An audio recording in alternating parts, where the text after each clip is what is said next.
What's good, everybody? It's your boy DJ Fats coming at y'all with another episode of the Please Excuse My Ignorance podcast. And I'm pretty sure a lot of y'all want to see this nigga, so here goes a Brave update. Come on, get in the camera, little boy. He just got done eating this little snack, so he probably is a little fatigued, because I promise y'all, I got the laziest dog on earth. But it's my fault. Like I said, if y'all done made it this far, y'all know that shit is my fault.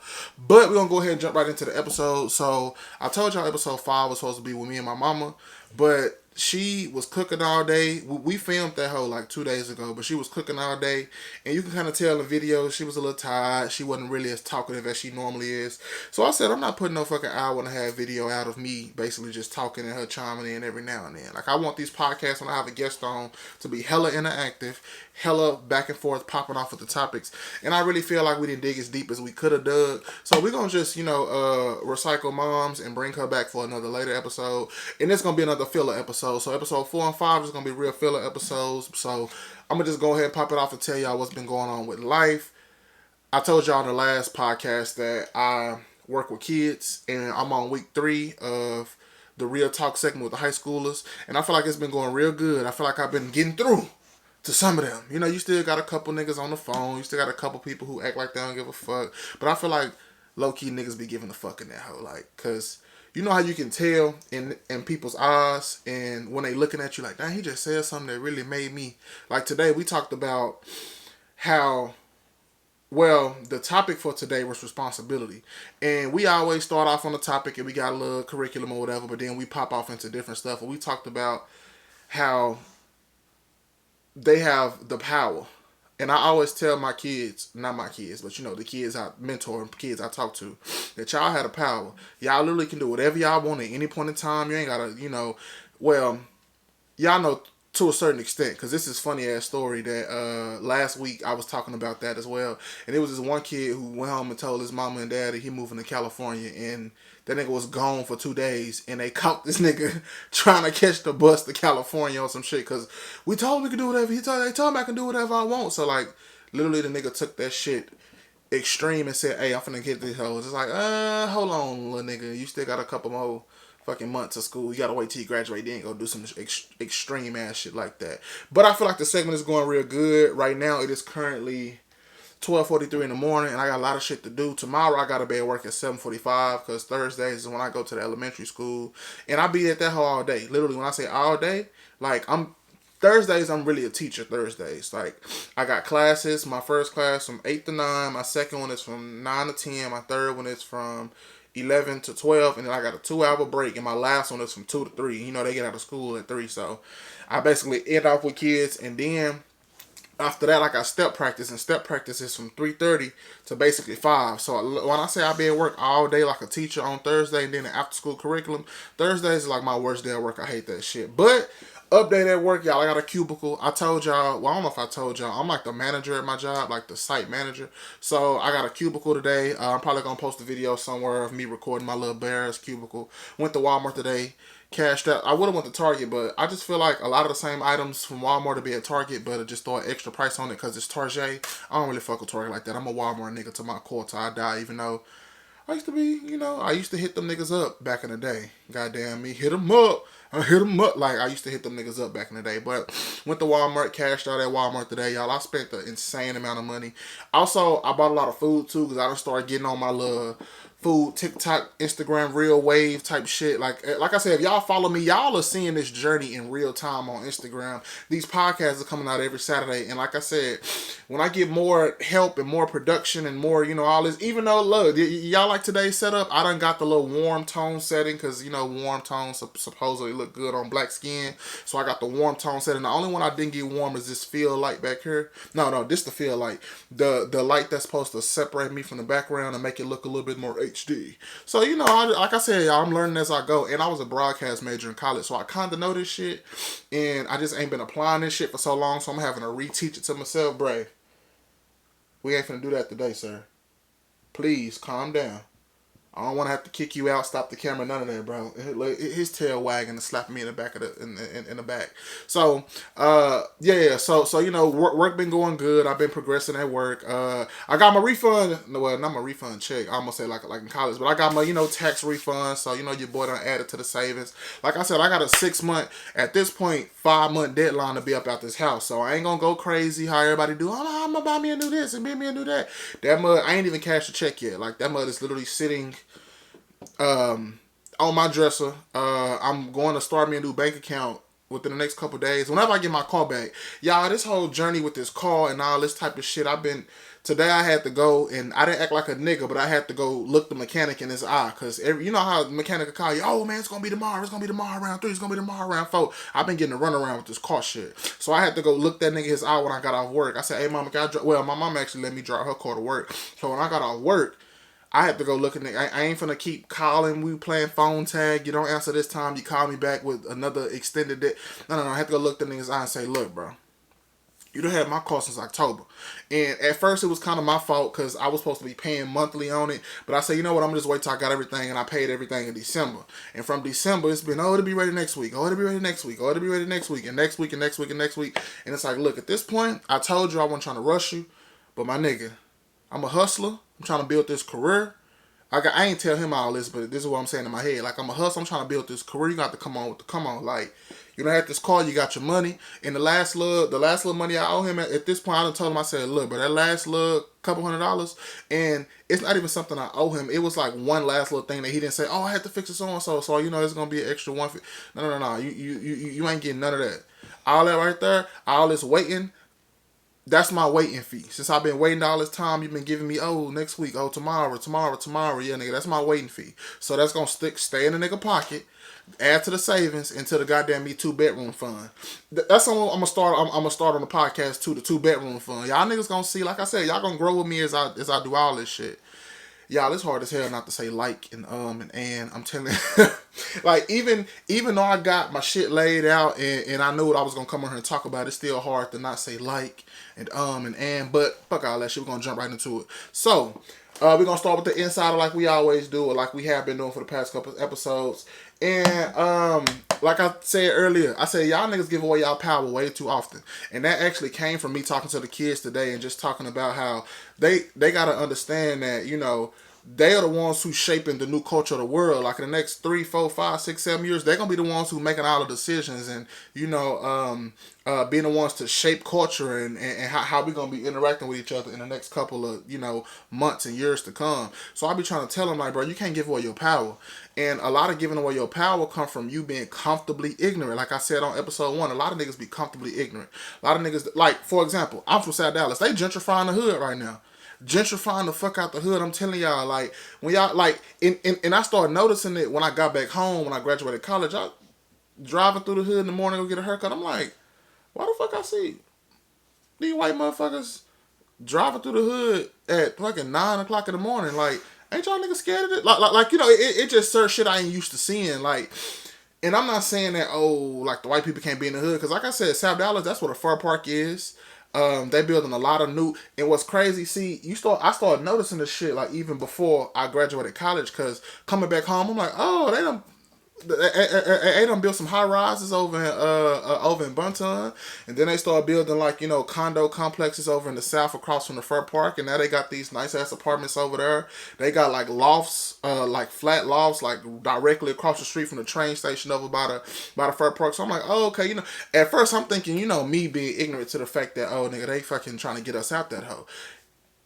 I was ignorant to a lot of the shit that was going on, and now I'm figuring out, like, damn, bro, these niggas is coming and buying up all this shit, changing the hood, tearing down freeways, fucking tearing down roads, repaving roads, all the shit that we've been needing to do in the city for all this time. And now they coming in buying property and fixing this shit, and they low key saying, hey, you niggas got like how my mama said, nigga, 6 months to get up out this whole nigga. They said, hey, nigga, y'all niggas probably got about another 3, 4, 5 years of this shit, and we turn this bitch into Brooklyn, goddamn. We turn this bitch into LA, nigga. We turn this bitch into all the shit that niggas been gentrifying all over the country and shit, nigga. Dallas is next up, nigga.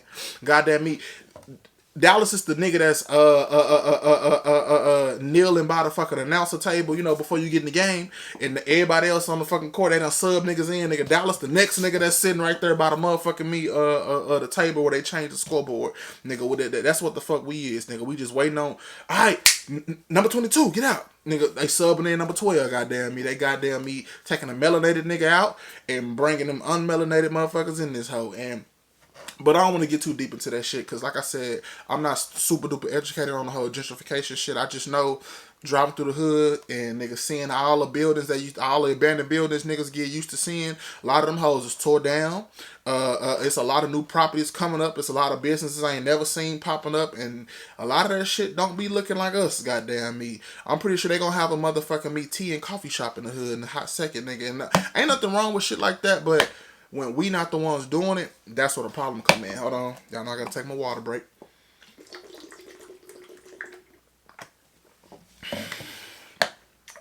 Oh, shit. I guess I can continue giving y'all little updates on my life. I feel like I still been in my own head with this shit as far as like, oh, you know, I haven't got to the point where I could just come talk about myself full time. But, you know, I'm pretty sure at this point niggas want to know what I got going on. I am in the process of, if y'all been following me on Twitter and on Instagram, y'all been seeing I've been doing a whole lot more cooking.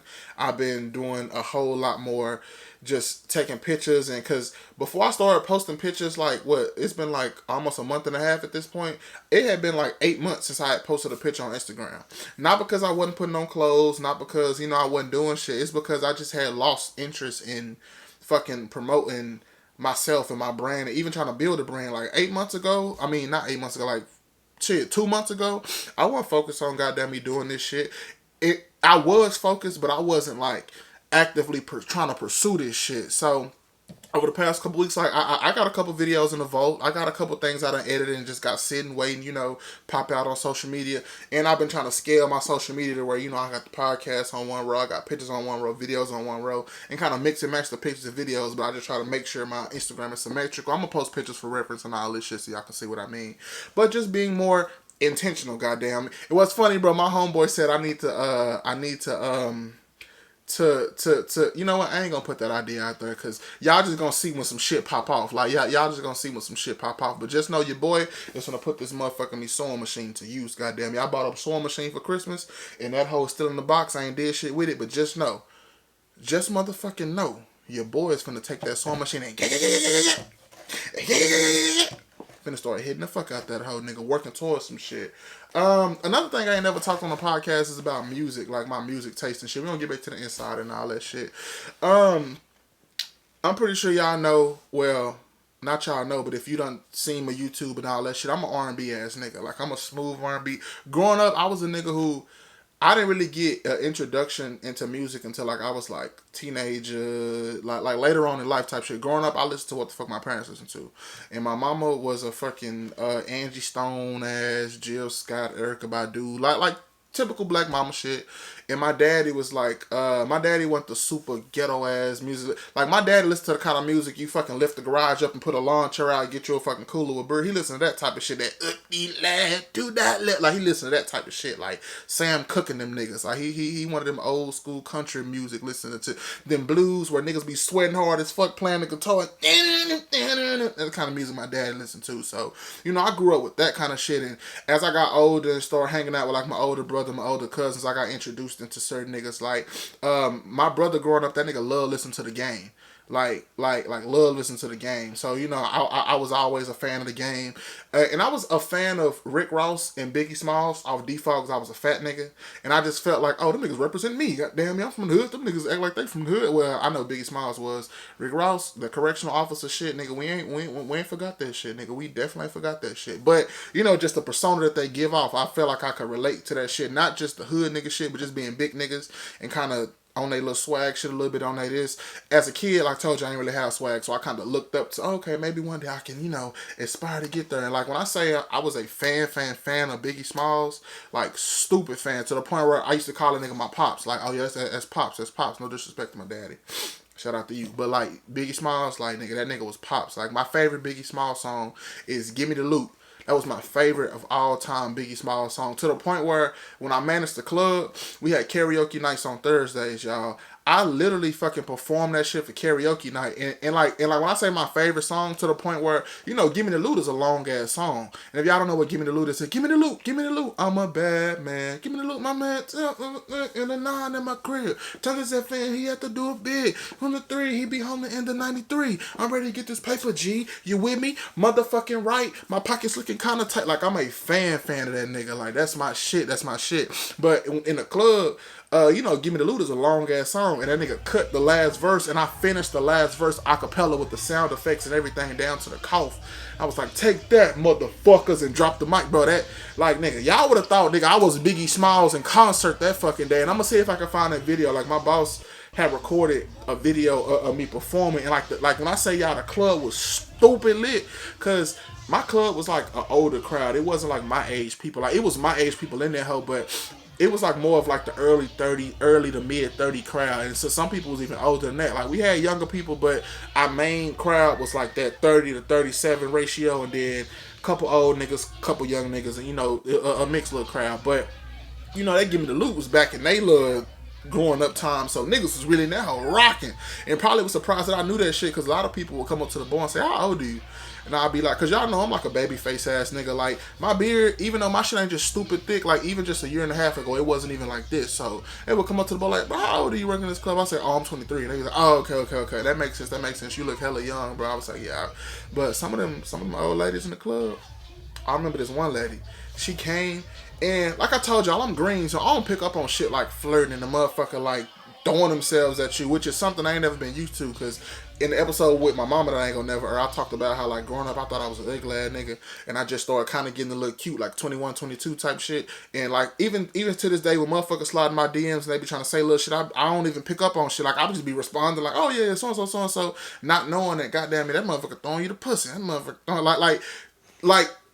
It's just all that. Please excuse my ignorance, goddamn me. That's the whole point of this podcast. I'm figuring this shit the fuck out. But being in the club, it was a lot of older ladies who, I guess they kind of like my demeanor, like the way I carried myself. Because typically I talk with a higher pitched voice. Not a higher pitch, like I don't talk like this or nothing like that, but like I kind of talk like this, but in the club I kind of put on like a little, "Hey, what you know you what," like I kind of you get that whatever the fuck, that smoky kind of fucking voice. I would put that shit on in the club, and like some of the older ladies would be like, "Oh, can I get a so and so?" So I say, "Yeah, I got you." Not motherfucker shake her shit. It was this one lady. She kept coming to buy drinks with me all night. And on certain nights when I would bartend, I would put myself in the back purposely to kind of get other bartenders chances to get, because like we all bartending, but I'm getting paid a significant amount an hour, and like bartenders they only get paid like $2-3 an hour, because you really make your money off tips. So I was way in the back, and like she would just always come to the back. You passing two badass fucking female bartenders to come back here and try to goddamn me spend your money with me, which I ain't tripping. Come spend your money with me, baby. Like, I low-key was a nigga who had like loyal ass regular customers, to the point where it don't matter what fucking tenor I'm at, them niggas gonna come. Like I told y'all, it was the one dude in the club. He would always come by, him and all his people drinks, and he would always come to me. Like, to the point where when he walk in the club, I know what that nigga. Well, it was a lot of people. When they walk in the club, I know what they want. It's this one girl. I'm eventually take pictures of her. She fine as hell, tall, dark skin, chocolate, like beautiful body, like gorgeous, like look good as fuck. When she come in the club, I know she want Hennessy and Red Bull, just a little bit of Red Bull, because she want to taste her motherfucking Hennessy.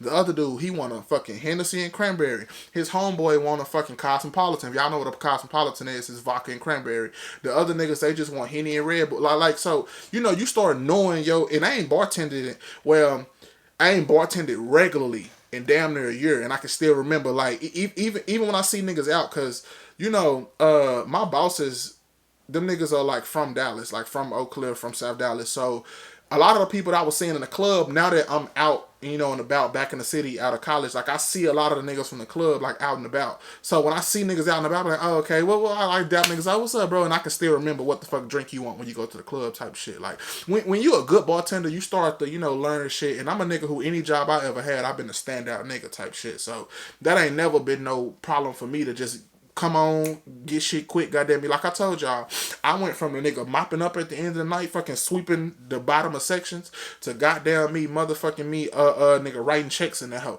In fact, I got a story. So y'all, I mean, should I say, well, it don't even matter if I say this. So I'm working on a show about my life, right? And this podcast really is gonna be like a story time type shit, to where I kind of tell y'all different stories that's gonna be a part of the show and all that shit. So y'all know it's gonna be kind of like an insecure type show, but instead of like early 30s figuring out life, late 20s, early 30s figuring out life, it's gonna be like early 20s figuring out life type shit. Like I want to start that bitch like my senior year of college, like my real senior, because I was a super senior. So it's gonna be 2 years of me in college, and then it's going to transition into me, like, you know, becoming a young adult trying to figure out life. And there's going to be some shit that I'm going to mix together. Like how I just started working at the club till I graduated. I'm going to like add in like club stories like while I'm in college to kind of like, because I don't want it to be, I already had this shit worked out. But it's this one fucking night at the club. And when it comes to rap, like I was talking about music earlier, I was a big fan. So in today's time, I'm a huge fan of like Cordae, Drake, J. Cole, Kendrick Lamar. Like I'm like a rap with a message, and I love East Coast rap. Like I love a nigga named Buddy. I'm pretty sure if y'all know who Buddy is, it's another nigga named Boogie, not a Boogie with the hoodie. Like his name just Boogie. I fuck with YG. I wasn't really a big fan of like Nipsey Hussle, cause I mean, I was a fan of the big songs that everybody was a fan of, because like I heard that shit all the time. But I'm not just like a Nip. Like I ain't just gonna jam no Nipsey on a regular ass day type shit. But I fuck with like the East Coast. I mean not East Coast. The West Coast sound. Like I fuck with the West Coast sound real heavy. So so it's this night in the club, and and I told y'all I used to be the nigga like cleaning up. I used to be like, if we had to move sections and move tables, I used to be the nigga that help move the sections. I like groundwork, like doing everything type shit. And when I became the manager, I still had to unlearn a lot of the shit that I was doing when I was the fucking barback. And if y'all know what a barback is, I was basically a bus boy for the club. That's basically what a barback is. So when I became the manager, I still was in that barback mentality, because I went from being the lowest nigga to the highest nigga literally one night at a club. Like one night, nigga, I'm taking out trash. The next night, nigga, I'm telling niggas what to do type shit. So it was one night where my boss had called, like I guess like a staff meeting type shit. No. He didn't call it a staff meeting. What happened was the club wound up closing like hella late. So, you know, we typically close at 2, but every now and then, like, if the club jumping, we keep that bitch going to 2:30, 3 o'clock some nights. This is one of them nights where we close late as fuck. And when we close late as hell, the workers, we really couldn't eat throughout the shift, because shit, when the club jumping, that shit jumping. So when the club would be over, before we like cleaned up and shit, or like immediately after we cleaned up, we would go outside and, you know, get orders out the food truck, and, you know, the taco man and all that shit. So I was in the process of getting my food. And when I got my food, my ass got my food and left, because we already had cleaned up. But I fucked around and had forgot to like do like the closeout, and not the closeout in the computer, but like it was a way we used to file like the closeouts. So after I do all the totals and shit, I would like get an envelope. I would put the date on the envelope. I would write the amount and all that shit on there, and I would fold it up. And it was a big envelope. I would put the closeout envelopes inside of. So I forgot to do that shit. So I go back to the club, and when I get back to the club, the security, it's like moving sections and shit. Like the security in the bar back was moving sections and shit. Which I told y'all I had. At this point, I had probably been a manager for like a month, but I'm still trying to get out of that bar back mentality, to the point where y'all, I used to still go to the club early, get the trash bags ready, get the Red Bull, set up the bar. Like I had to get out of, like, nigga, you run this hoe. And my boss low key like had to kind of tell me one day like, nah, but I want to keep going with the story. So what happened was I wound up going back to the club, and okay, so if y'all don't know, I went from driving a 2004 Chevy Malibu, all white, with like cream insides, but it was like an old school car. Like had a little dent in the side, like PJ. That nigga named PJ. We gonna always, and I got pictures of the wreck. I'm gonna post the pictures of when I wrecked PJ and all that shit. So I went from driving that to driving a 2013 Dodge Charger SXT. It's a V6. I ain't got no V8, no RT, none of that shit. But it's all white with chrome rims, and my insides of my car is red, right? So and I had to give all that background information so I could set the story up. So here's how it happened. I went to the so I went from being the lowest nigga in the club to running that bitch, signing checks, making schedules, calling shots type shit, handling customer disputes, all that shit, nigga. Fucking, I want the nigga to go fucking help get the celebrity in, but like when it's time, hey, we got so and so, I'm making sure the crowd clear. Goddamn, he got my light, like all that shit. So I leave the club after we done cleaned up. It's a late ass night. We wound up staying open for an extra hour. I forget to do my little closeout, so I drive back to the club. Right when I drive back to the club, nigga, you know, and I had only had the charger for like a week at this point. So nigga, I'm driving back. You know, I'm whipping that bitch. Goddamn me. You know, I'm feeling good in that hoe. So I go back inside the club to do my little closeout, and they in that hoe moving sections. So, you know, the fucking barback mentality in me, even on the manager at this point, the barback mentality, nigga, I started fucking moving sections and then grabbing shit, doing that. Meanwhile, my bosses was standing on the stage, and if you ever been to Pink Lounge, the stage is in the front, and like all the sections kind of surround the sides of the stage and stretch all the way to the back of the club. So I'm in that hoe trying to move this, move that, and my manager see me doing this shit, that nigga walk up to me, tap me on the shoulder, say, "Hey, nah, nigga, drop that shit." Like, nigga, bro, I said, "You don't need me to move seconds, this and that," because I'm used to being a barback. And nigga said, "Hell, nah, nigga, you the boss, you call the shots, nigga, sit back and watch. You ain't the nigga that do the groundwork and shit no more." And nigga, you know, and like I told y'all, like, I'm a green ass nigga, so I'm not thinking in my head, oh, when you become the boss, because you know how a lot of people hate their bosses and be like, bro, why the fuck they ain't gotta do this? But it's like they've worked to that point to where, nigga, they don't gotta do that shit no more. Like I said, I was a nigga fucking cleaning out toilets and goddamn me, if we run out of shit, I'm going to the store to get shit, this and like, I'm that nigga. Like, the custodian, the fucking bus boy, to all that shit, to nigga, hey, nigga, we need that moved over there. Like, and I didn't fucking know that. Nigga, my boss tapped me and was like, hey, nigga, nah, you don't do that shit, nigga, you the boss. Like, nigga, you don't do that type of shit. And nigga, I'm telling y'all, like, you know how you get crunk as fuck. I got crunk as fuck. I ain't show that shit in the moment. But nigga, I went home on the fucking drive home, y'all. I'm in that bitch one-handed and got my seat back, nigga, bumping Drake Legend. Oh, motherfucking legend is too, like, nigga, I'm crunk as fuck. Like, nigga, I'm about standing down. Like, and I think that was the day that I kind of transitioned into, okay, nigga, I do kind of run this hoe. Like, it's more than just, oh, nigga, I'm trying to still do my job, which was the barback, and it's like, no, nigga, it's not your job no more, nigga. You the nigga who, hey, nigga, we need this done. Hey, we need y'all to bring Red Bulls out the back. We need y'all, like that type of shit. And I feel like that was the day where it transitioned. Like, damn, I do run this hoe. Like, nigga, I run the club. And I told my homegirl that shit. So, like, the way I'm gonna do that shit on the show, I'm gonna just, like, it ain't gonna be that long of a story. It's gonna be like a quick little thing. And instead of me, like, instead of me going to finish my closeout, it's just gonna pop back to me in the car. So, like, for me trying to go back, move the section, and they say, no. Brendan said, "What you doing, fat?" I'm just moving the section. And they said, "Nah, nigga, put that shit down. You the boss, nigga. You don't do that shit no more." And from that conversation, it just popped into me in the car.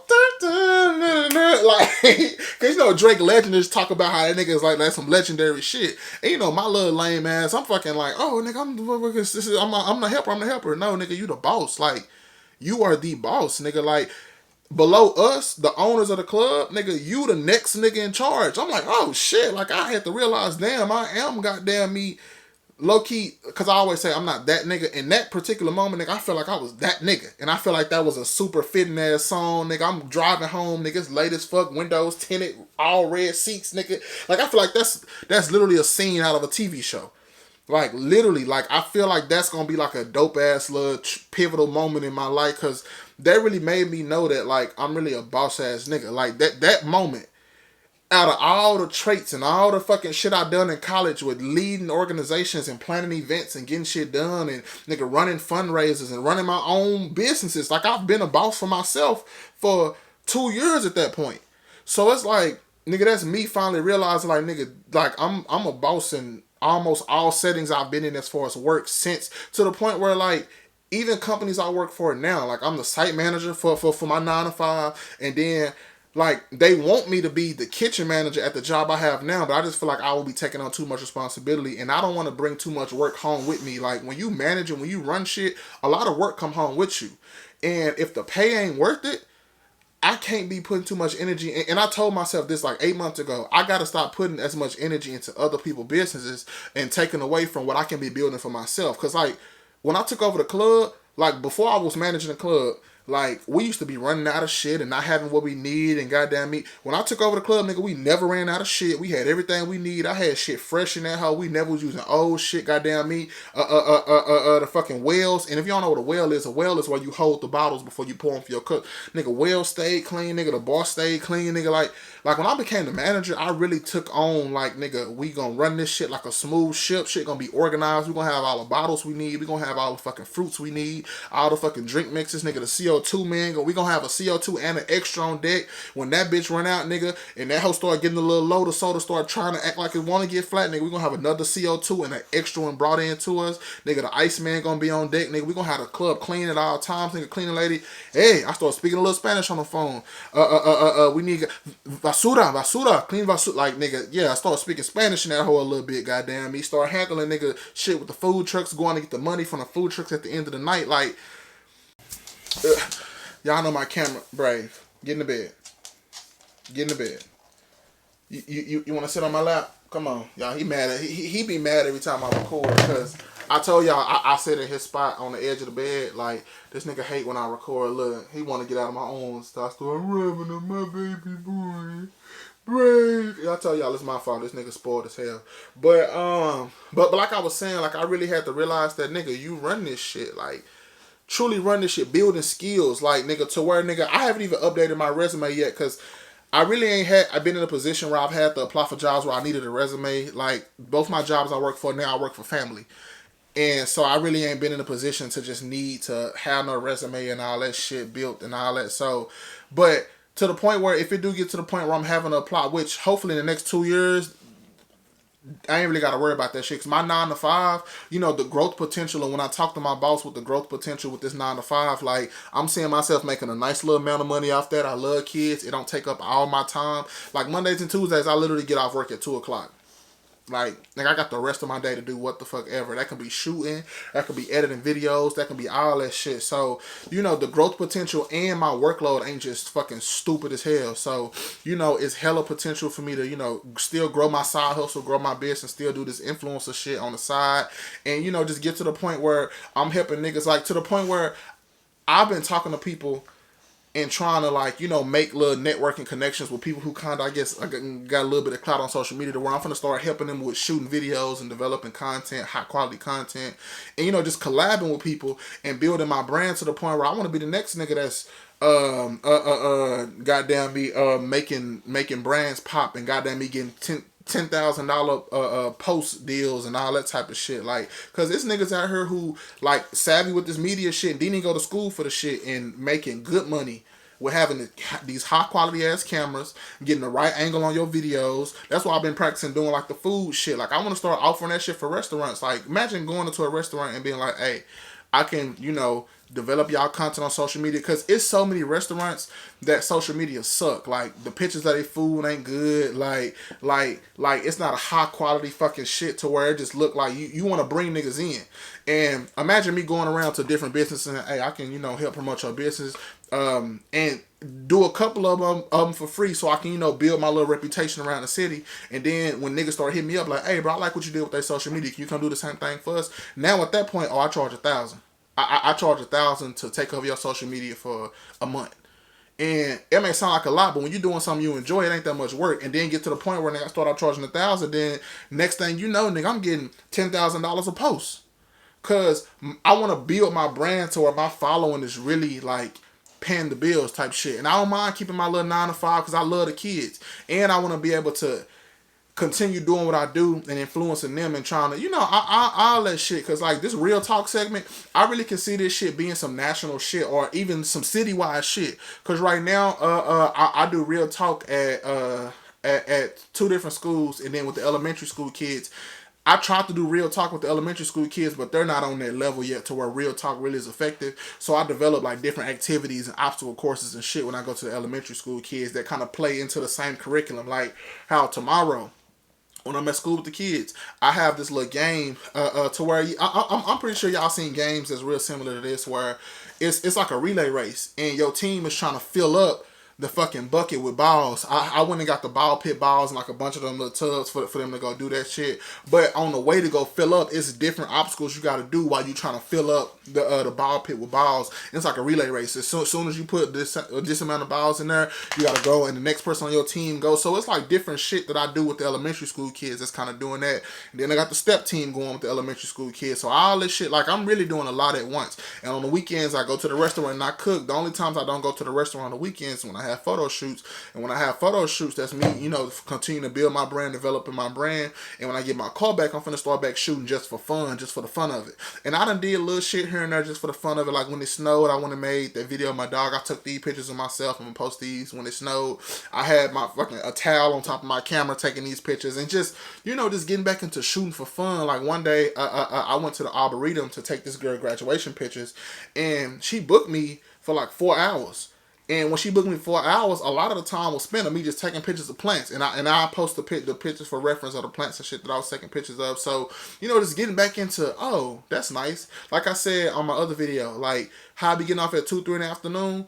Take my camera with me to work, so when I get off, I ain't coming home. I'm driving downtown or driving to uptown or driving to different little escapes around the city and getting dope ass pictures just to start. Even to the point where I want to do this little thing on my YouTube where if y'all watch a girl named Jessica Kobasi, if you're a photographer, you probably know who Jessica Kobasi is.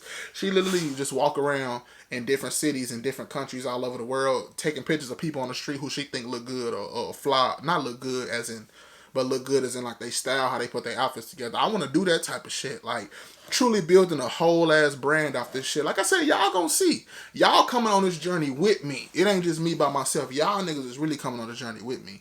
But I don't went off on a tangent. Let's go ahead and go to back to Insider.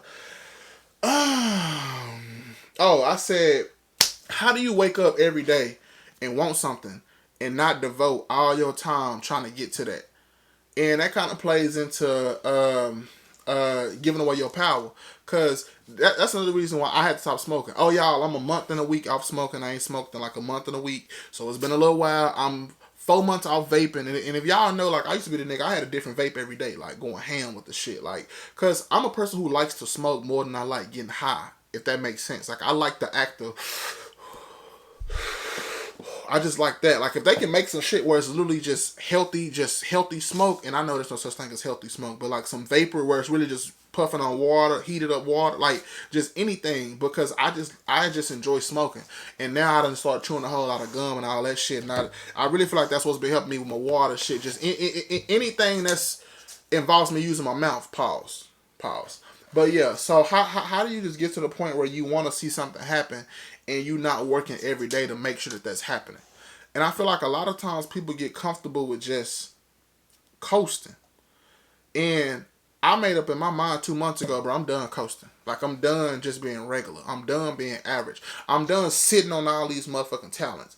I'm done just accepting what my life is going to be, and that's clocking in for somebody else, clocking in. Like, I want to get to the point where if I'm clocking in for somebody, I'm clocking in because that's my passion. Like with these kids. I'm not going to say when I start popping off, I'm going to leave my job. Now, if it gets to the point where I'm popping off so much to the point where I can't maintain everything, I might leave my job. But, like, I plan on being with this company for a while, like, because I'm working for family. So I plan on being with this company for a while and helping them develop, like, all this shit is new for all of us. We all figuring this shit out as we go. So I feel like I'm definitely going to continue to do as much as I can while I still can. But I want to get to the point where, nigga, I'm literally getting paid to take my camera with me damn near everywhere I go. And I'm developing content damn near at all days of my life. I don't start even following, like, even changing the people I follow, like, going and unfollowing certain people and following people who do what I want to do, like, making content or, you know, taking dope-ass pictures or making dope-ass video reels and helping companies develop their brands and all this shit. Like, I just start following people who do this. This one dude I follow, he literally show you how to make complex-ass videos to where when you drop this and when you do that and when you do that, like, you swoop in this way and goddamn bring it back this way. And he showed his movements, and then he showed the outcome of the video at the end. I'm pretty sure, like, a lot of these people I'm following, a lot of y'all follow them because everybody trying to get on the social media wave. But some niggas really taking it more serious than others, and I'm some niggas, goddamn me. But yeah, like, I don't understand how niggas can want something and not working every day to try to get to that point of getting that. And I don't mean like material possessions. Even if that's material possessions to you, getting to the point where you can truly afford it, y'all, This nigga want to get out the room. I'm finna let him out. But like I said last time, y'all finna see me let him out. And no less than 5 minutes, he gonna be trying to get back in the room. Yeah, get on up out of here. Yeah, get on up out of here. Yeah, get on up out of there. But yeah, just trying to, get to the point where that shit is making it all make sense. Right from wrong, you just choose the latter. So that's just saying, like, a lot of shit people do in life, whether it's like, nigga, cheating on your fucking significant other, and I'm really staying away from certain topics because it's certain topics I want to talk about when I have a guest to bounce shit off of. So really, a lot of these personal episodes where I'm by myself gonna be me just talking about my personal shit and just random thoughts and shit that I have. But a lot of the debates on, the Battle of the Sexes debates and really getting into the music shit and getting into the celebrity culture and all that shit, that's gonna be stuff I want to do when I have guests on. And my next couple episodes gonna be guest filled, like how this one's supposed to be with me and my mama, but that shit didn't work out. I didn't like how that video came out, so we gonna use her another time. The next episode is me and all my college friends. So, at this point, like, I want to develop this podcast on my own for me to be a personality, but as I get more comfortable with it and get more equipment and all that shit, I'm gonna start having guests on the regular. Like, it's gonna be like a regular thing that I do. I'll bring this person on this week, or bring that on. If y'all like that person, bring that person on again. All that type of shit. You know how podcasts go. You know how this shit go. But for her, y'all just gonna have to deal with me sitting on my bed with a talking head, goddamn me, with different goddamn me graphic t-shirts on every goddamn week. But let's go on to nurture that shit. Fuck what you think, bitch. I'm on a mission. And what I mean by that is, I feel like a lot of times people get so caught up in other people's opinions. For example, I told somebody in my family that I want to save $10,000 before I move, and they reaction was like, "That's a lot of money. What you doing to plan on saving that kind of money?" Like, started doubting their potential to save that amount of money at a certain time. So they start putting those projections onto me, and it's like, bro, you can't allow what other people think and other people's fucking limitations on their own life to dictate what the fuck you can do. Cause a nigga like me, like I said, as soon as I get this car, nigga finna start shooting. Like, I'm gonna start doing a lot of shooting just for fun. And when I post that content, when people see that you doing a lot of different content and develop a lot of shit, that's gonna make people book with you even more. So when I start getting them bookings and start doing this, and like I said, I'm a multi-talented ass nigga. I'm finna start back cooking. When I get this car back, nigga, I'm finna be pimping all over the world. Goddamn me, driving every motherfucking where to sell this goddamn food. Like, when I was selling turkey legs and shit, nigga, my delivery fees used to add up to $100 a day. And I was only charging $5 to deliver food. So you do the math, goddamn me. My delivery fees was adding up to $100 a day. Profit, goddamn me. So, you know what? And like I said, I don't want to do numbers and semantics. I don't need to goddamn only Uncle Sam and goddamn business. But, just getting back into the point where I'm doing everything that helps me, goddamn me, be as successful as I want to be. And now that I got a little older, I'm a little bit more mature. Like, when I first started doing that shit, I was 22. I done got 2 more years. And I worked for the club to where I was getting stupid money on the regular. Like I told y'all, I was eating like, y'all, I got, like, my everyday shoes. It's probably like 30 pair of shoes down here. And these just my everyday shoes. These not even the shoes that's in the closet, in the bin, that I hardly ever wear or don't even bring out because I don't wear them on a regular. Like, the club really gave me a taste of, nigga, what life could be like if I just stayed consistent with the hustle and this and that. But I wasn't responsible with the shit.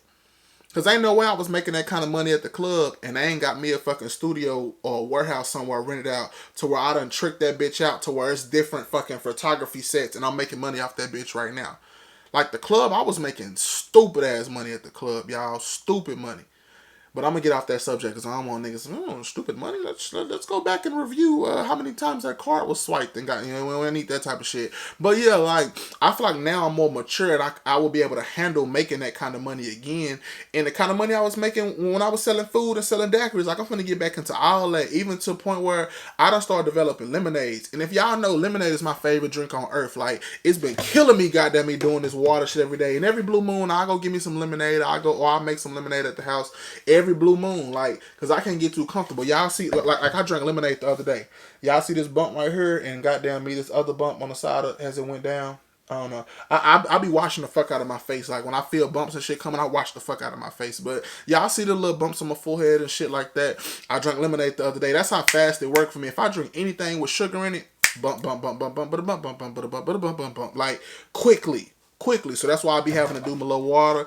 And I don't stop drinking as much detox water. I only drink detox water on Saturdays and Sundays when I go to work. So regular water throughout the week, detox water Saturday and Sunday. And I've been talking to people about getting back in the gym, and I be DMing people who I see been on their shit this year working out, like people I know, not random people. And I had a conversation with a girl I went to middle school with last week because she been in the gym for a couple months, hella heavy, and goddamn body looking right. And I said, "Oh, girl, I see. I need to get in there with you, just on some, playful. Like, if you know me, like I'm really I'm like a playful, flirty ass nigga. So like I said, oh, girl, I need to get in the gym with you." And we had a long ass conversation about nigga the gym changes, and then we talked about life for a little bit. So like, just getting more. Here we go again. Intentional. Take a shot.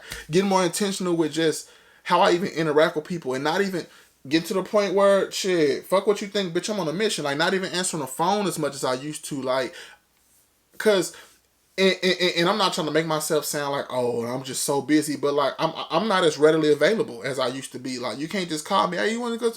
I'm not as readily available because I'm either shooting, I'm either editing, or I'm either planning. Because even planning, I don't want to get distracted from planning. I'm easily distracted. If I get on the phone with one of my friends, then I'm laid back, I'm on FaceTime, I'm doing whatever, not doing what I was just doing or what I was planning on doing. So a lot of the time, I don't even answer. Now, I will text niggas like, oh, I'm doing so-and-so, I'm doing so-and-so, I'm doing so-and-so, but getting to the point where I'm having to understand that I may miss a lot of shit for the next couple other than going to develop content. Cause like I told my friends, we can do shit, but I can't just do shit on the whim no more. Like, cause if I do shit on the whim, it's gonna take away from what I had planned. And I'm getting to the point where I'm planning out my days, trying to structure out. Cause even though it's 1:26 in the morning, after I get done with this, I'm going to go in the kitchen. Like I went to Walmart that I told y'all. I went stupid at Walmart. I'm finna go film 2 cooking videos. And y'all may be like, bro, what you gonna cook for in the middle of the night? Like, that's gonna be lunch for tomorrow and then food when I get home from work. But it's gonna be content I'm developing for my next couple of videos on my Instagram and on my TikTok and on my Twitter. It's all strategic, y'all. Everything I'm doing right now is very strategic. That's why I said, shit, fuck what you think, bitch. I'm on a mission. I am on a fucking mission.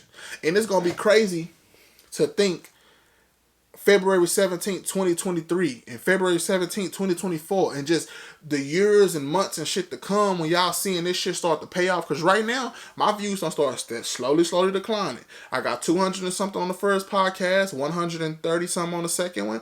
The third one is at like 35.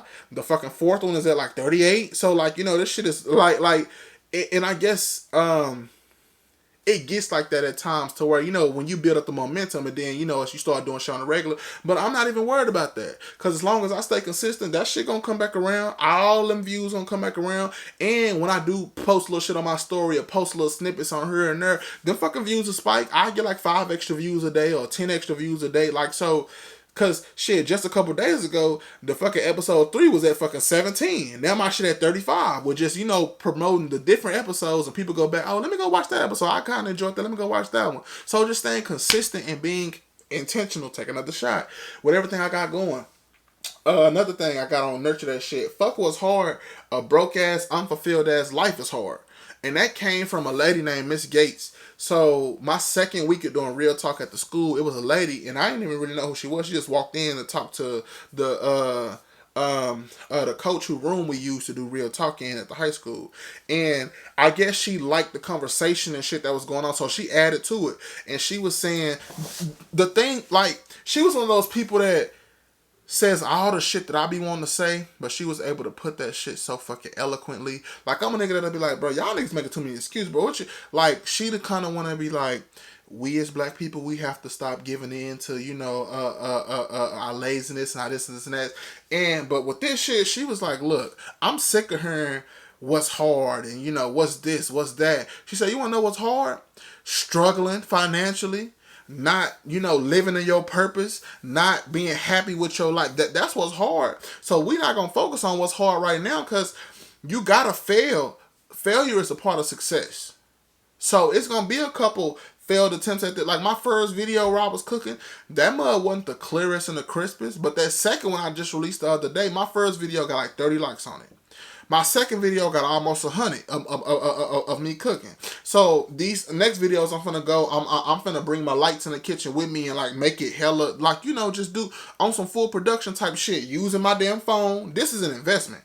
A lot of you niggas be getting this shit for status symbols. This shit. I'm not gonna say it has changed my life, but this shit is in the process of changing my life. The fact that I ain't gotta take my camera everywhere I go. I ain't gotta set the whole thing up everywhere. I can get this fucking $1,200 phone and use this back camera to produce some movie cinematic video quality shit. Y'all seen that video of Brave I put on the last podcast? That's some good shit. And that's with me just going into playing around. I ain't even have my shit on cinematic mode. That was just 60 frames per second and I was getting down, getting the angles and moving the camera all panoramic and all that type of shit. So when I get to the point of really knowing how to use this hoe, that's why I follow all them people on social media. These niggas who using their phones and using their this to make dope ass content. That's what the fuck I got going on right now. And I don't want to make every podcast about me talking about building my career, but that's the stage of life I'm in right now. Please excuse my motherfucking ignorance. That's what the fuck I got going on right now. So a lot of this shit comes from that. But I also want to talk about growing up in a church, y'all. So so a lot of times growing up in a church, it's a lot of things that you experience in that a lot of people who don't go to black churches don't experience. For example, I said black church programs don't be long because church is long. Black church be long because we got too many goddamn intermissions. Like, if we could just get in that bitch, praise and worship, bring the spirit in, goddamn me after praise and worship, goddamn me get our first little offering out the way, we goddamn have church announcements, that nigga preach, sing another song, we out that bitch. Church could be an hour. But see, church be 2-3 hours and shit like that because not only do niggas want to sing, everybody want to fucking get their fucking point across. And then y'all know when the doors of the church are open. And goddamn me, they put them chairs in the front and niggas, they sing the saddest song on earth. They picked the motherfucking me, hold my hand. They picked the goddamn me saddest song to pick for that goddamn me love. And the song that they choose always be like 7 goddamn minutes. It's like, bro, if niggas don't come goddamn down the aisle in the first 3 minutes, wrap that shit the fuck up. But nah, niggas want to, you know what? I hate to be cussing and talking about church, but the Lord know my heart. Y'all know how niggas say, the Lord know my heart. He know my damn heart. And then let's get it with all of the theatrics and shit that go on with church. I feel like a lot of times people do shit for attention. Like, I feel like the fucking women in the church be competing over amen and this shit. Yeah. Amen. Said pastor. Niggas start running out of words. Niggas start running out of fucking amens and shit and just start making sounds. Said pastor. And goddamn me, people be get to the point where they just want to be the last. Like, y'all know I say, oh, you just want the last word. I feel like a lot of people want the last praise, the last amen, the last, the last, and all that. And I feel like a lot of times in church, it's really a performative thing, even down to the way people dress in church. Y'all notice the old ladies in church be trying to outdo each other with the hats. It's like, goddamn me, at this point, the whole third row of the church full of hats. Goddamn me, the niggas in the fourth row can't even see the goddamn pastor. Because this motherfucker got on one of them sideways with the fucking shit in the middle, then all the plaques around that bitch. This motherfucker got on a fucking big-ass fucking fedora like the one that the nigga wore in the mask with the goddamn me big-ass bingo wings on the side of that bitch. The next lady got on one of them fucking little-ass hats with the big-ass brooch on the side with the goddamn me thing sticking out that motherfucker. And so on and so forth to the point where niggas been, and let's not get on the kitten heels. Let's not get on them motherfucking kitten heels, cause the granny's gonna rock them kitten heels, the motherfucking thick ass kitten heels with the big wedges, the one that matched the silver one that matched the silver in the hat, or them fucking emerald green shoes. You be thinking Dorothy walking around that bitch, goddamn me, the way them motherfuckers be rocking them goddamn little kitten heels. And let's not get on the goddamn me motherfuckers who catch the Holy Ghost at strategic ass times in church. And the fucking musicians be petty as hell in that hoe. Them motherfuckers be knowing when motherfuckers like y'all be knowing when a motherfucker finna hit that praise and worship. And goddamn me, that motherfucker be over there like, ooh, I'm feeling the spirit. Y'all ever hear a good song and you get goosebumps? It's like that times a million. And don't let me get started on did that run out of that track star, the motherfucker that run around the church. This motherfucker will run around that motherfucking church and be, woo! woo! And then the ushers gotta work overtime. Goddamn me, ushers already standing up for the whole 3 hours. Motherfuckers' feet hurt, bunions and shit growing on the side of their feet, but you wanna run around. Niggas gotta get out your motherfucking way to the point where niggas be around that hoe trying to play motherfucking me. Y'all ever been changing like a little kid diaper, or not a little kid diaper, but like a toddler's diaper before they get fully potty trained, and you take the motherfucking diaper off and that motherfucker running around the house trying to catch that little motherfucker? That's how the motherfucker, the run of the air track star, that's how that motherfucker be doing around the church. Like, to the point where they be having to build a gate around that motherfucker. Like, when they finally catch him, all the ushers be huddled up around that motherfucker. One be fanning, the other one be patting, and the other one be holding that motherfucker just in case. Cause you know, when a motherfucker get caught and they can't run around, them, oh, they gonna faint. That motherfucker gonna faint. It's gonna get to the point where, oh, I can't run around. Oh, and goddamn me, the motherfucker got getting sweat all on you. And then y'all know when the tourists mix with the snot, so it's that long ass little fucking ugga booger that fucking hang around. Y'all know the type of shit that go on in black churches. The motherfucking choir members trying to outdo each other. The sopranos singing extra loud. The altos get petty with them and start singing extra loud. So it's the battle of the fucking pitches and all that. Y'all, black churches, it's some shit to see. If you've never been to a black church before, it is some shit to motherfucking see. It is some next level shit in black churches. And I feel like a lot of good shit come out of black churches too. Like a lot of y'all favorite singers and favorite performers and favorite actors and favorite this and this and that. Like if I'm y'all favorite podcaster, well, favorite podcaster that y'all know personally, because I'm pretty sure y'all niggas listening. But the niggas y'all know personally for you niggas who from Dallas. A lot of that shit, a lot of my theatrics and a lot of the way I've been able to articulate myself and just having this personality, a lot of that shit come from church. I was a church kid growing up, like multiple days of the week. Goddamn me, Tuesday Bible study. Goddamn me, Wednesday. Sometimes we have to go again because that's the adult Bible study. And they have like children's goddamn me Bible study again. Sometimes Saturday before church, and we gotta rehearse that song one last time. And then church. And then don't get me started on second service when you just break for the day, go into the fellowship hall, y'all eat, and then after y'all eat, y'all gotta go back to church. Like sometimes we'll be at church from 6 in the morning, from 7 in the morning if you go on to fucking Sunday school, all the way to 6 at night.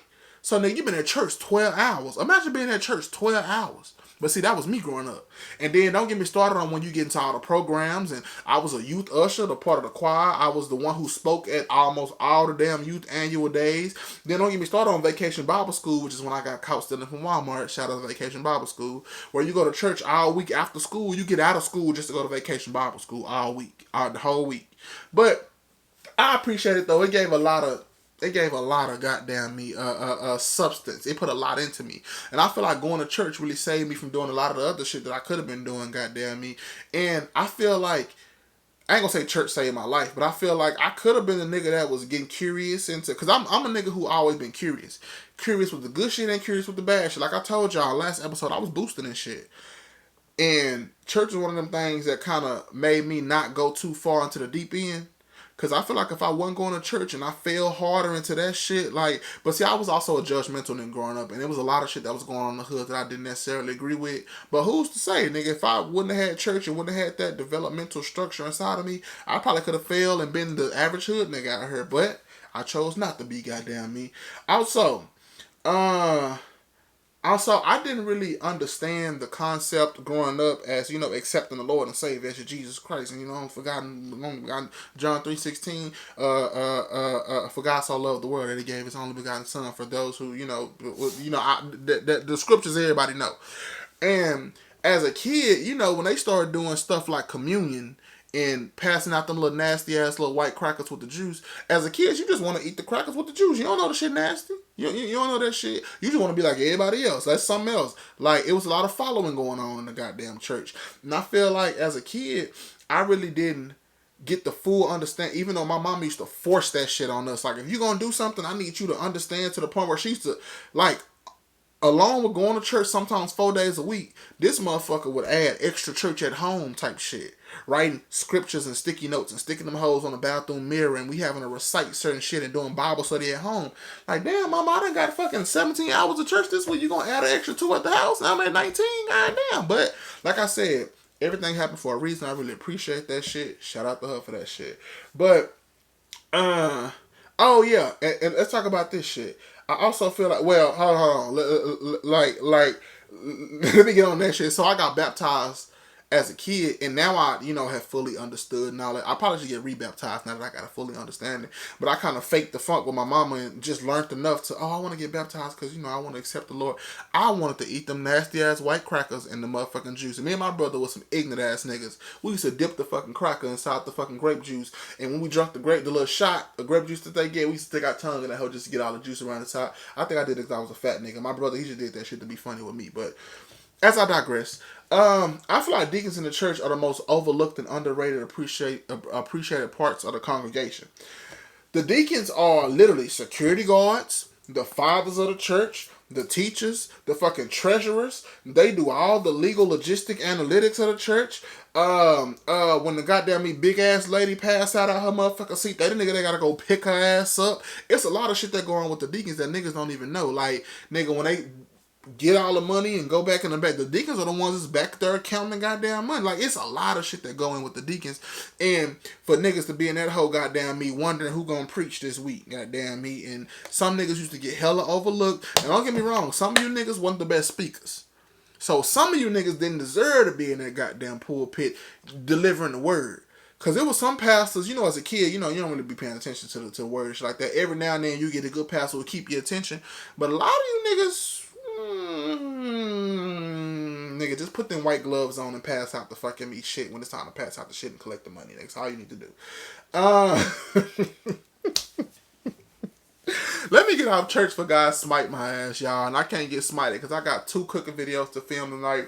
And I got to develop this shit for these kids. Like, I went to Walmart and bought a bunch of shit. But I'm probably going to just end this episode. Y'all know my camera be doing a little dying every 30 minutes thing. But I'm probably going to end this episode a little early. Or do y'all want to hear my jail story? Do y'all want to hear about when I went to jail? Fuck it, I'm going to tell y'all. Hopefully I can wrap this shit up in 15 minutes because I want to start getting these podcast episodes a little bit shorter because it's some people who hit me up like, bro, I was fucking with the podcast, but I ain't making it all the way through. Them hoes be hella long. And in my head, I'd be like, well, nigga, I ain't doing it for you. I'm doing it for the niggas who want to sit and watch the whole thing. But you know what? Let me try to appease some of you niggas. Every now and then, I may throw y'all a little 45-minute episodes, some more easily digestible shit. Because an hour and a half, that's like a movie. It's like sitting there for a movie. And that's kind of a lot to ask for a lot of niggas with simple. Please excuse my ignorance. I don't mean to offend anybody. But let me go into the jail story.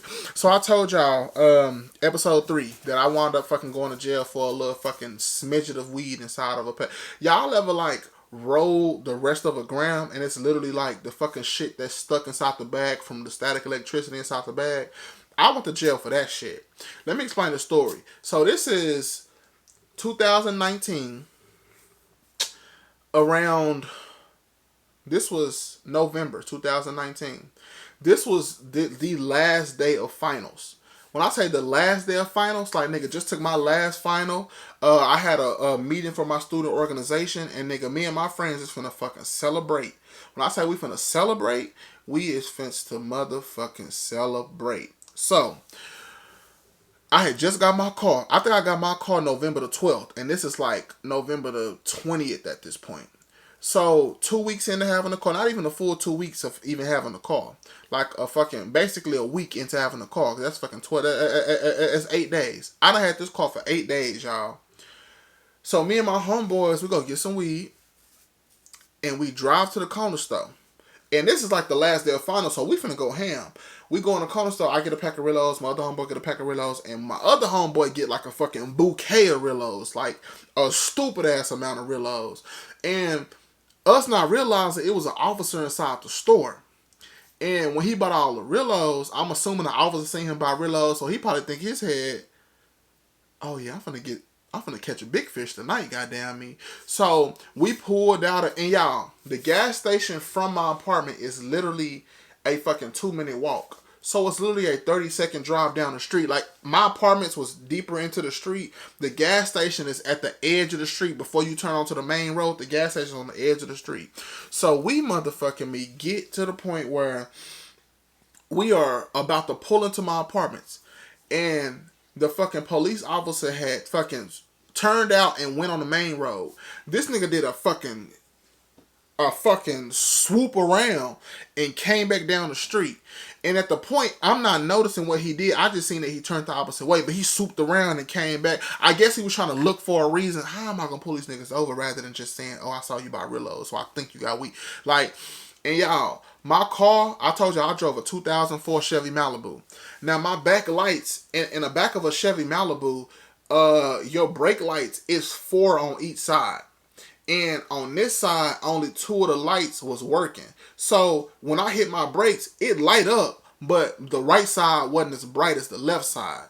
So this motherfucker, when he pull us over, he was like, "Hey, do you know that your brake light is broken?" I said, "I think you're mistaken, sir. What you mean it's broken? Like they work." And I'm speaking real calm. I'm like, no, like, yes, sir. I told you, I'm a yes, sir, no, sir. Get out the car. Get out the car. I'm a real respectful ass nigga when it comes to law enforcement. I was giving a speech as a kid, as a young black man, nigga. I know me trying to be defiant and stand up for my rights, pal, get me killed.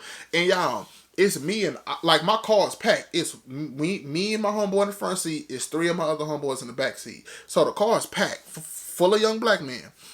The nigga say, mind y'all, I've only had my car for 8 days at this point. Haven't smoked a blunt. Eventually, I got to the point where I was smoking in my car.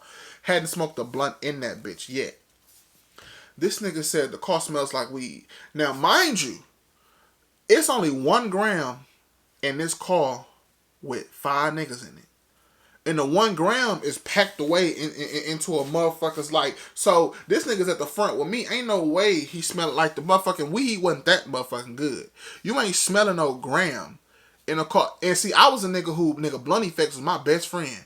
So nigga, when he pulled us over, nigga, like as soon as the lights came on, nigga, I'm grabbing the Blunt Effects album, real slick. I'm not like moving hella fast. I'm nigga still driving. Reach with this hand, grab the Blunt Effects, and spray that shit from the bottom. I'm not doing this. I'm spraying it from the bottom. So, nigga, when I rolled down my window, nigga, I know you got hit in the face with a fucking big-ass fucking cloud of Blunt Effects. And I just sprayed the shit because I know we had a gram in the car. Not because the car smelled like weed, the fucking weed. Nigga, that gram wasn't that fucking loud, goddamn me. But I'm just spraying the shit just, just precautionary measures. So, when I roll my window down, nigga, you get hit in the face with motherfucking some, nigga, black ice. And if y'all know black ice, that's like the typical smell niggas in the hood go for. Well, I don't know if everybody go for it, but I just know black ice is some shit. A lot of niggas in the hood do that shit. You either get the black ice or you get the motherfucking cherry, because them bitches are the 2 most powerful fucking scents that you can get for your car.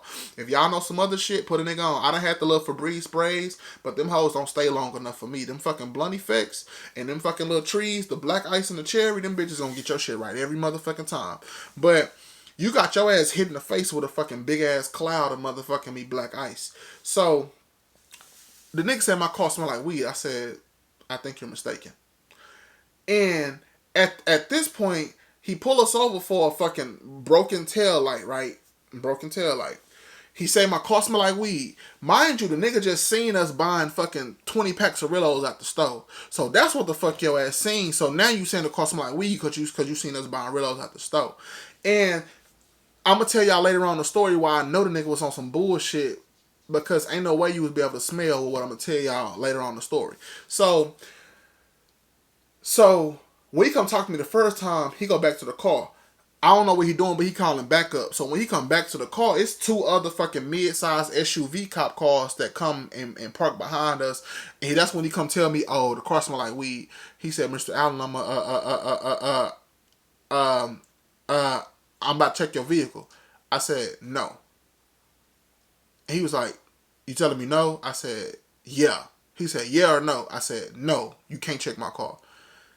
And he was like low key, now that I think back, this shit was illegal as fuck. The nigga basically told me, y'all heard this nigga scratching at the door. Hold on, let me let this nigga in. Brave, my nigga. Come on. Come on, get in the bed. Get your ass in the bed. Yeah. So the nigga basically tell me I can't tell him no, because he said when he said the car smells like weed, that's probable cause, so he can check my car. So he said, Mr. Allen, put your hands on the wheel. And at this point, nigga, I'm not saying, no, I'm not. Nigga, put my hands on the wheel. This nigga reaches in and opens my door from the inside. Now, at this point, what's going through my head is, you low-key across the street from your house. Like, get the fuck out and go home. But at this point, I'm not trying to run and do none of this shit, fuck around and get shot because I'm running away. Like, you know, a lot of these niggas be on some pussy ass scary shit. A lot of niggas, and I'm not saying everybody, but I feel like a lot of these niggas become cops because these was the lame niggas who didn't have a lot of fucking, and COs too. I got some bitch ass stories about them hoe ass niggas. I feel like a lot of niggas become cops because they was lame ass niggas growing up, and it's they only fucking taste of authority, and niggas be abusing the fuck out of that shit. And a lot of you niggas become cops and be scared, don't know how to handle certain situations, so you killing niggas because you don't know how to handle the situation because you a scary ass nigga. But this nigga searches my car, right, and finds a little baggie of motherfucking meat. Y'all, I can't even call this shit shake. It's literally what would be like if you pull a nug out your bag, the little remnants of what's inside of a bag, and takes me to jail, y'all. Now, if we was in Dallas, that nigga would have just threw that shit out and said, hey, man, don't be driving weed in your car. Like, Dallas police are a little bit more cool. It's some hoe-ass niggas in Dallas, too, but, like, niggas are a little bit more cool. Tarrant County police? Fuck you, niggas. Fuck you, niggas. So, this nigga takes me to jail on a fucking misdemeanor charge.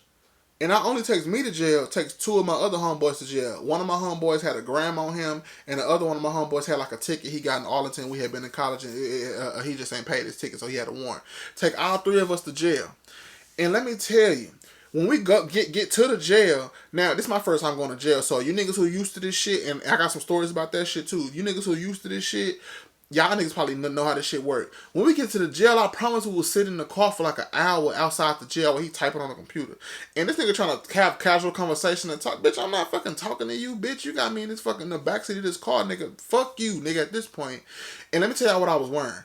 And I post pictures for reference. I had on this windbreaker. And this is like one of my favorite things to put on. It was like a surf club windbreaker. And it had like surf club and rainbow. It was like a black swooshy windbreaker. And I had on fucking Adidas pants. I had on some socks and some slides. So me and my homeboy in the back of this cop car, we and this hoe just keep looking at each other like, bro, what the fuck? Like, how the fuck we get in this situation? This is some bullshit, this and that. So he finally take us into the jail, right? When he take us into the jail, the other policemen are kind of like joking with him type shit. Like, because this nigga's like hella sniffly. Like nose stopped up. So when we get in that hoe, it didn't get tissue and clean. I was like, he said, yeah, man, I'm a little stopped up, a little sick. Nigga say he stopped up. How the fuck did you smell weed in my car if you stopped up, my nigga? That's why it goes to show, nigga, you didn't smell no weed in my car. You saw us buying Rillos at the corner store.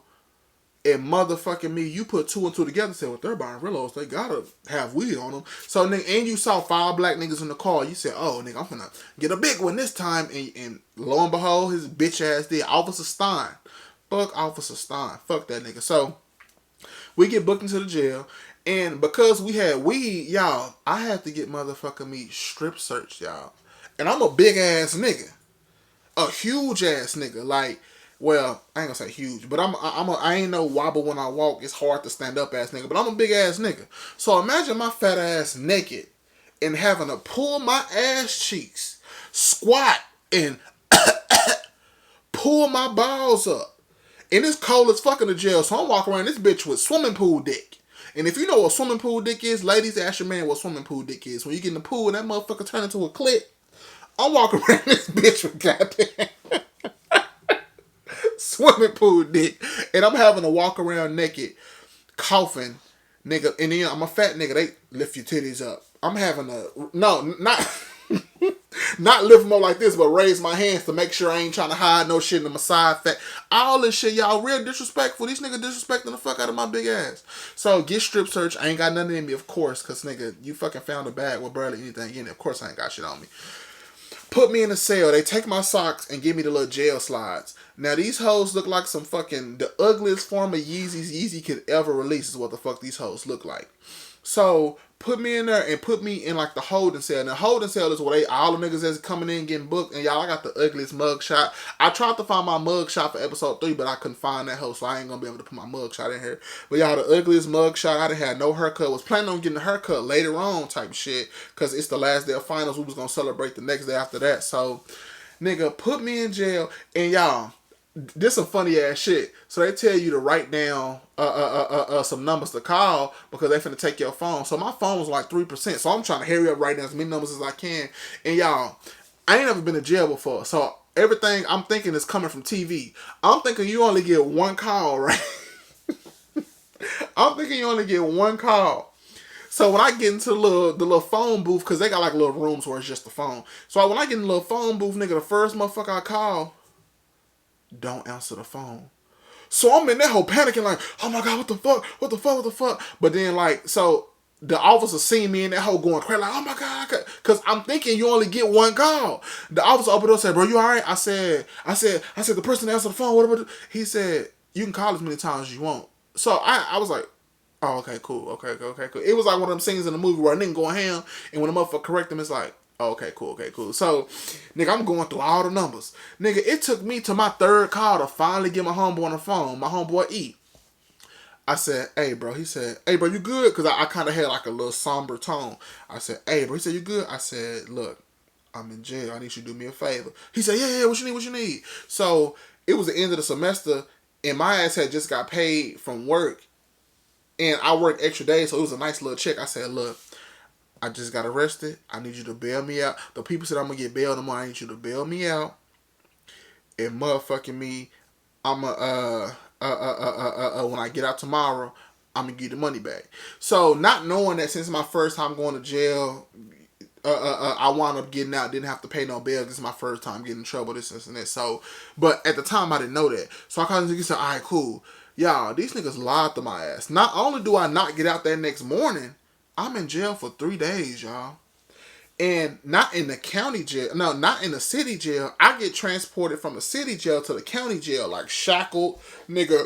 My ankles tied to another nigga ankles. My hands tied to a nigga back. Like, on some nigga, treat a nigga like a stone cold criminal. And I'm in this bitch for a bag of barely some shake, goddamn me. So, long story short, they put me in the holding cell. Now, it's a couple niggas in jail that definitely belong to be in that bitch. You done did some shit. It was a nigga in that hole. This nigga was talking about the shit he did. This nigga seen a nigga going to the gas station. And I'm gonna have to tell my jail stories on like the full detail, the full 3 days. I'm just gonna give y'all little snippets. But because my jail fucking story can be a podcast episode by itself.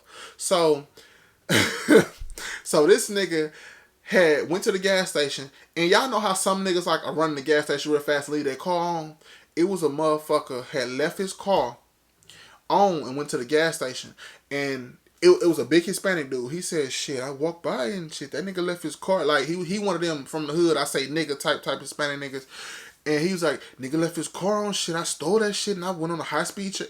Nigga went on a high-speed chase from the police, y'all. Like, it was on the news. Like, if you look back 2019, around, like, the November time, it was a high-speed chase in Arlington. This nigga had took a nigga car from the gas station. And what's crazy, the nigga who was at the gas station, somebody at the gas station knew him, so he hopped in their car, and they chasing this nigga, right? And they go from this chasing this nigga on the phone with the cops, and nigga, the cops get behind them, so they nigga running from the cops. And y'all, the nigga did all this shit, right? Why the motherfucker had a kid in the back seat? So not only are you Grand Theft Autoing around this bitch, nigga, you kidnapping at the same time. And y'all, guess how old this nigga was? From looking at him, I would have thought he was around our age, early 20s. Why this nigga was fucking,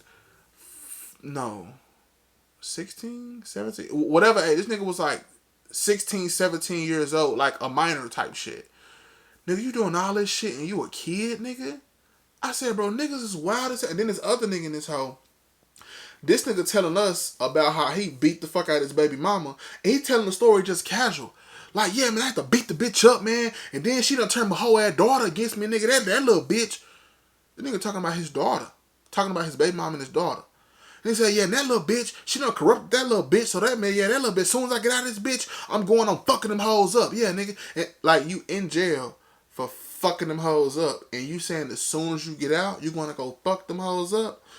Some of these niggas deserve to be in jail. And then you got the niggas who was like, this one nigga got put into the cell, and I guess him and this other nigga jail, but they done been locked up before together. And niggas, nigga, hey, where you been, nigga? And then, just on the block, nigga, they got you again. They got me again. Nigga, yeah, they good to see you, nigga. When last time you been in jail, nigga? I was in jail a couple months ago, nigga. I got it. Like, these niggas is like jail. You know how you got work friends? These niggas are jail friends. Like, every time I get locked up, you just happen to be locked up every now and then when I get locked up too. Niggas is cool from being locked up together. Shit is wild, y'all. And mind y'all, I'm a green ass nigga. I don't think I deserve to be here. What the fuck am I doing? I'm in this bitch for less than a gram, less than a fucking 0.1 of a gram. In this bitch for remnants inside of a bag type shit. Like, for a hoe ass punk ass officer who can't even smell and said my car smell like weed, y'all. I'm telling y'all. And then, let's talk about the sleeping situation. Y'all, they put me in this skinny ass fucking room. All that was in that bitch is a cot, somewhere to pee, and goddamn me a water fountain, this bitch. And I'm not drinking this motherfucking water out this shit. You got me fucked up. You think I'm finna put my lips to this motherfucking... Hell no, nigga. I'm in that bitch starving, lips chapped, cold in the motherfucker. They gave me this scratchy ass blanket, laying on this scratchy ass blanket, and they don't even give you a motherfucking pillow. I motherfucking have to wrap up the so they give you a bag with like a fucking toothbrush in it. Give you a bag with a toothbrush, a fucking cover, and a motherfucking little a little dental thing that you can, like, you know, do. So I roll up the bag that all the shit came in. I'm sleeping on that shit, and goddamn me, the blanket so motherfucking small. All that bitch is good for was to cover your motherfucking me legs. Like, all that was good to cover your legs. So I put my arms inside my shirt. Like, mind y'all, they took my socks. So I got on these ugly ass Yeet to the point where, nigga, I wore the slides in bed because I need all the type of warmth I can get. Jail cold as fuck. And I think they do that whole ass shit on purpose. Fuck y'all hoe ass niggas for doing that shit. Get woke up early as fuck the next day, could barely even sleep. And nigga, when I had a dream that it was a fucking prison break. I don't know. I don't watch too much shit on TV. Like, I had a dream that it was a prison break. Woke up in a fucking cold sweat. Cause nigga, my dream seemed so fucking realistic. Nigga, wake up early in the bitch. I had just went to sleep an hour before because I could barely sleep. It's cold in the bitch in this hoe. And I like to sleep cold, but I like to sleep cold when I'm covered the fuck up. I'm cold in the bitch, and nigga, the fucking blanket barely covered my... To the point where I ain't even need a pillow no more. I motherfucking me used the sack that they gave us. The shit came in. I put that shit on my feet like a sleeping bag, and I put the little ass gel blanket over the top of my upper body, so I'm trying to get as much warmth as I can, still in that bitch shivering like a motherfucking... Shaking like a stripper, goddamn me. Wake us up early in the bitch, give us this shitty ass excuse for a breakfast. This shit is worse than school lunch in the inner city. And if you know what the fuck I mean, school lunch is motherfucking terrible. I used to eat that shit sometimes. Sometimes they give us some good shit. But this jail shit was terrible. The only thing that was good about the breakfast, they gave a nigga a honey bun. And it wasn't even the kind of honey bun you want. It's the fucking honey bun that's kind of thick, more bread than fucking me. It's more bread than fucking syrup. So, not syrup, the fucking honey glaze on the top. So it's like a thick ass, dry ass. They give you this little baby ass juice. I thought school juices had got small. The juice they give you in jail, that bitch is a minuscule ass little fucking... That was a shot. They give you communion. Going back, they give your ass a fucking communion shot. And y'all know how in motherfucking life you gonna eat your cornbread. Nigga was in that whole like, hey, you gonna finish it? Nigga, all they gave me was a swig, bitch. You deaf believe. Nigga, the only thing good about the breakfast is the fucking me honey bun and the juice. Bitch, I'm eating the fuck out of both these hoes. You can have this whole punk ass milk, and you can have this punk ass whatever the fuck, an excuse for a sandwich or whatever the fuck they tried to give us. You can have all that shit. But I want to save my jail story for like another episode of the podcast. So I'm gonna go ahead and end this one, y'all, with a quote. And this is a quote that came from my pastor growing up. It said, "Have you ever stood in front of the microwave and said, 'Hurry up'?" And that just goes to show how impatient people are, where it gives you a fucking time frame and motherfucking me. Like, my pastor made the shit sound more eloquently putting all that shit. But like, when he said that shit in church, nigga, I was in that whole competing with the other I was in that whole competing with the ladies. Yeah. Goddamn me. Add my little extra 2 cents in. Because when he said that, that shit made so much sense. And, but he was trying to make a point that we want everything in life to be rushed. Everything in life, we want everything to be rushed. We don't want people to take the time necessary for shit to be right and for shit to be adequate and for shit to be, nigga, you want everything speedy. You want everything speedy. And that comes from the mentality that we done built in the world. Everything got to be fast. Everything got to be quick. And he said, have you ever stood in front of the mic, get to the point where you impatient with the microwave, where it's giving you the fucking arbitrary countdown. And your ass still like, hurry up, nigga. Okay, nigga, this shit got 21 more seconds. Calm your ass down. You want to take the shit out early and it's still cold in the middle? Y'all ever get food out the microwave and it's steaming, so you think it's ready, and you go eat that shit and you get a spoon from the middle and that shit still cold like came out the refrigerator? Yeah, bitch. Why you talking about hurry up, nigga? Mix that shit up and put it back in the microwave. You niggas don't even know how to heat shit up. You gotta fucking mix that shit and put that shit back in. But I'm gonna go ahead and end this episode. Thank y'all so much for tuning in. The next episode, like I said, is gonna be me and all my college homeboys. Y'all be stay tuned for that. I don't even know what the fuck I'm gonna call this episode. Fucking, I don't even know. I'm college shit. Church and jail or whatever the fuck I'm gonna call this whole something. But man, appreciate y'all for tuning in. My nigga Brave back here asleep, but he probably finna wake up when I go in the kitchen and start cooking his food. Thank y'all so much for tuning in. Be tuned for the next episode. Chill.